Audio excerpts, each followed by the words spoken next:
figure incontournable du paysage audiovisuel français depuis un très grand nombre d'années, Bernard de la Villardière s'est imposé au fil du temps comme l'un des animateurs vedettes de M6, où il présente le magazine hebdomadaire de la chaîne, baptisé Enquête exclusive, depuis sa création en 2005.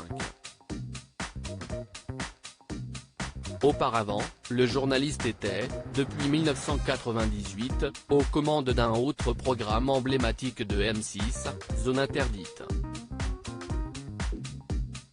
De plus, l'animateur est aussi à la tête d'un second émission, qui fut lancé à l'antenne en 2016.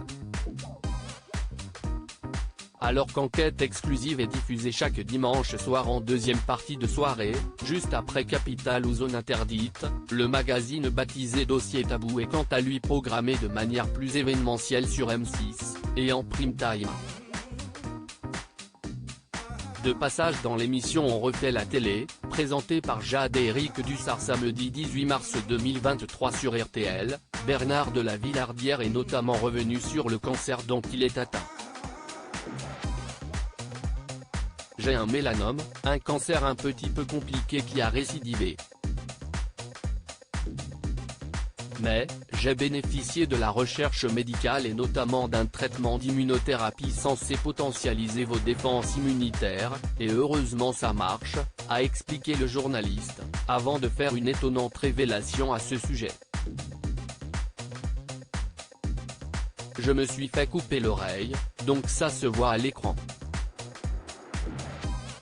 Pendant un certain temps, je me suis baladé avec un pansement sur l'oreille donc je l'ai dit. Je ne me cache pas.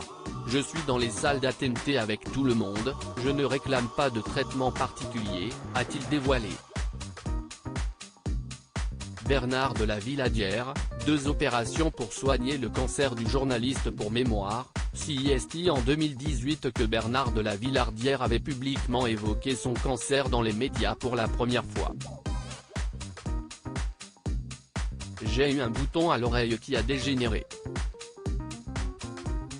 J'ai tardé à aller voir un dermatologue. Je pensais que c'était dû à une blessure, pas très importante. Mais les examens ont révélé un mélanome assez virulent.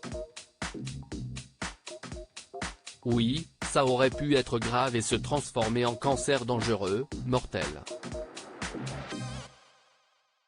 J'ai vécu quelques semaines d'angoisse, a-t-il souligné, avant de préciser avoir été opéré 2 fois, la première pour enlever le bouton, la deuxième pour couper un bout de l'oreille.